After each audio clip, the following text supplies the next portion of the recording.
לשאול מי ש... אין לי כוח לעשות לכם סרטונים ארוכים, אני אעשה לכם סרטונים בסטורי האלה.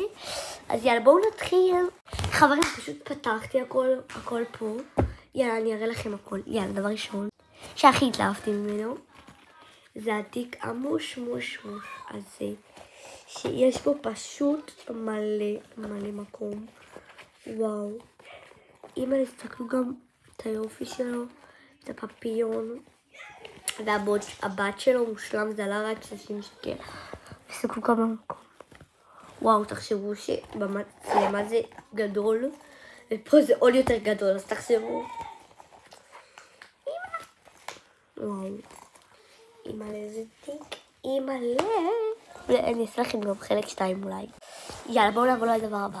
דבר הבא, הזמנתי כזה, שזה אני אביא לחברה שלי, כי כבר יש לי כזה. הזמנתי את זה בכוונה לחברה שלי, לבסטו. והזמנתי חליפה כזאת לבסטו, שאני אראה לכם אותה, כי זה סגור ואני לא רוצה לפתוח לסתם. אז אני אראה לכם את שלי, זה אותו דבר, רק לא באותו מידה, כי אנחנו לא באותו מידה. זה כזה אוברול, גם ארוך וגם קצר. וואו, אותו דבר, רק לא אותו מידה. וואו. טוב, אז זמנתי כאלה, כמו כאלה, אני אראה לכם, אני אפתח.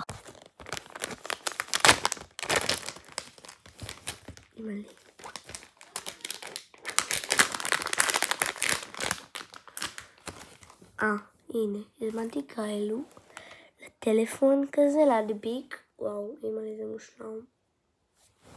ויש לי גם כאלה לנקות את המצלמה. בואו נעבור לדבר הבא. הזמנתי כזה גם, כזה כמו מגן מסך נגד פרטיות, שאם מנסים להסתכל לי בטלפון לא יצליחו, ואם הם נוגעים לי בטלפון אז לא יצליחו לראות, כי זה מסך שחור כזה. אתם תבינו עוד מעט, אולי. את החליפה הבאה הזמנתי, הייתי חייבת לפתוח את זה כי זה הדבר שהכי חיכיתי לו. כאילו, כמעט הכי חיכיתי לו. זה נכנס למושלם הזה, זה לחוג היפ-הופ, וכזה בגד גוף שמתחת שמים לו את המעל, שמים את המכנס, וזה מה זה מושלם. תקשיבו, וואו. איזה 59 שקל, וואו. חליפה הבאה שגם הזמנתי, אני אוהבת מלא ממש חליפות.